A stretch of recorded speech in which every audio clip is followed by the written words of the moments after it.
पूरा देश hydrogen bomb का इंतजार कर रहा था। खैर हाइड्रोजन बम नहीं आया, एटम बम की दूसरी किश्त जरूर आ गई। लेकिन क्या ये राजनीति करने के लिए आरोप लगाए जाते हैं या वाकई में राहुल गांधी कुछ बदलाव करना चाह रहे हैं, या वाकई में राहुल गांधी ने कोई चोरी पकड़ ली है? कोर्ट जाने से क्यों पीछे पैर कदम खींच लेते हैं?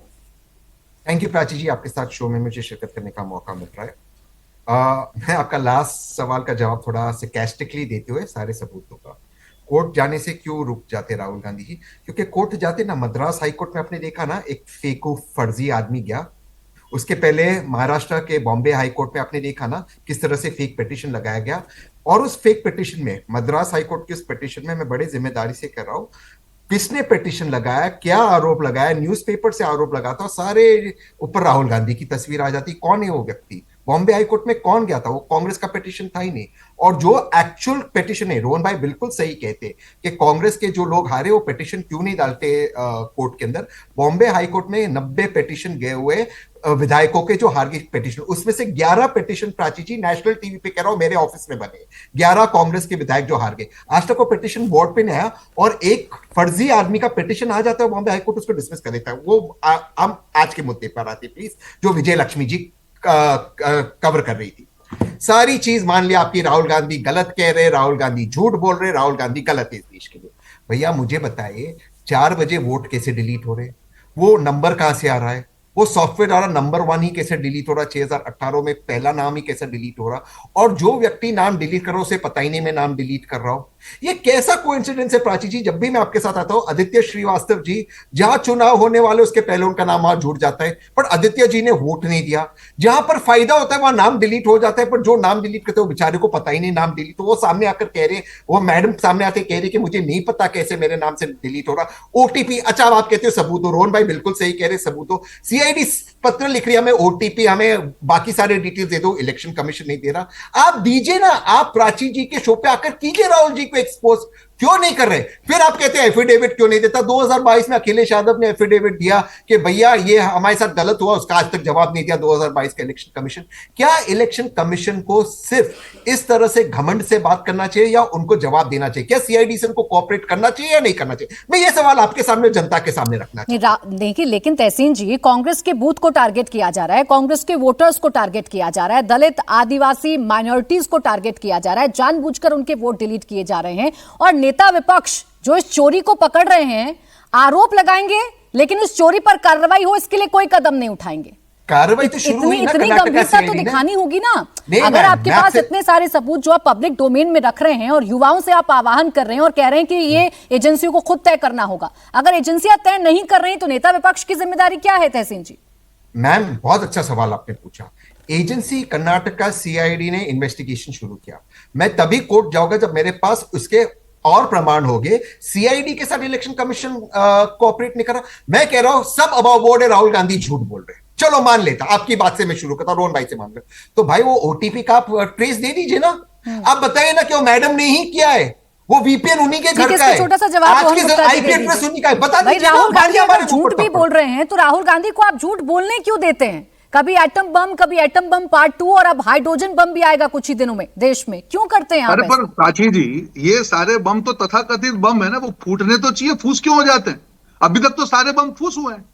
मैं यही कहना चाह रहा हूं, वापस मैं कह रहा हूं कि अगर नेता प्रतिपक्ष जैसे बड़े पद से कोई भी आरोप लगता है, तो अगर इतने संदिग्ध आरोप लगे, एक तो प्रूव होता। प्राची जी, ये हमारे देश का लोकतंत्र है, जनता झूठ नहीं स्वीकार करती, वो किसी का भी। तो अगर इसी की गलती होती, अगर आपके जो आरोप में दम होता और आप एक भी प्रूव करते, तो पूरा जवाब देना पड़ता सबको। एक भी आज टेक्निकली एक आरोप प्रूव नहीं कर पाए। प्राची, दूसरी एसआईआर का, जब बिहार में एसआईआर चालू हुआ, तब यही कांग्रेस पार्टी ने कहा कि ये वोट चोरी है, बिहार की जनता का वोट चोरी हो जाएगा, 65 लाख लोगों को ये होगा। 65 लाख में से एक भी आदमी का आवेदन वहां पे लेके नहीं जा पाए, तो भैया वोट चोरी किसकी हुई? तो आप आरोप लगाइए, आप उसको आरोप का उपयोग संवैधानिक संस्था का उपयोग तो वो तब करेंगे ना जब चुनाव आयोग जब चुनाव आयोग उनके साथ कोऑपरेट करेगा।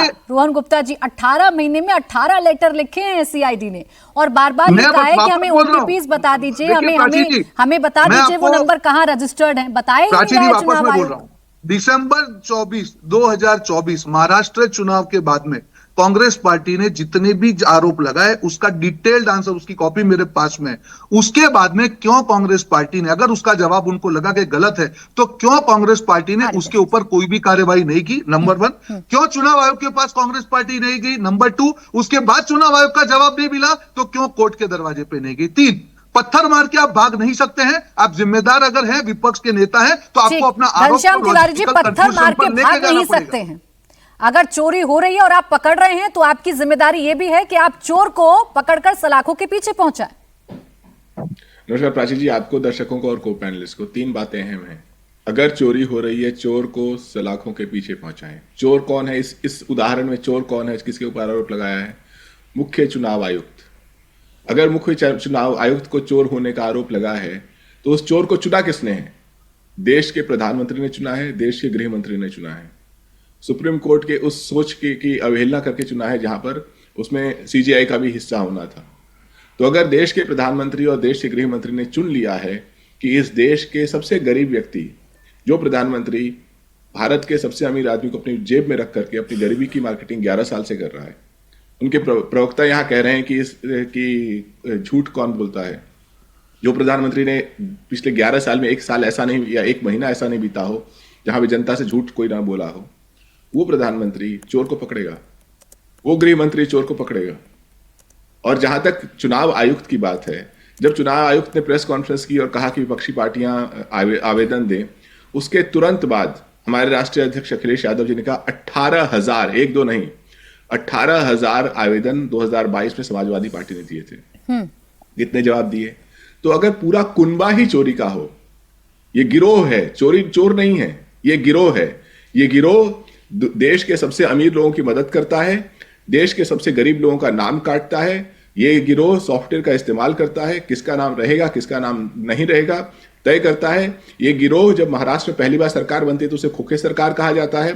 देवेंद्र फडणवीस जिस कॉन्स्टिट्यूएंसी से 5 बार जीते हैं, ये गिरोह बता नहीं पाता कि उस कॉन्स्टिट्यूएंसी में पिछले लोकसभा चुनाव और उसके बाद आने वाले विधानसभा चुनाव जो महाराष्ट्र में हुए, उस 5 महीने में जो 22,000 नाम जुड़े, वो 22,000 नाम कहां से जुड़े।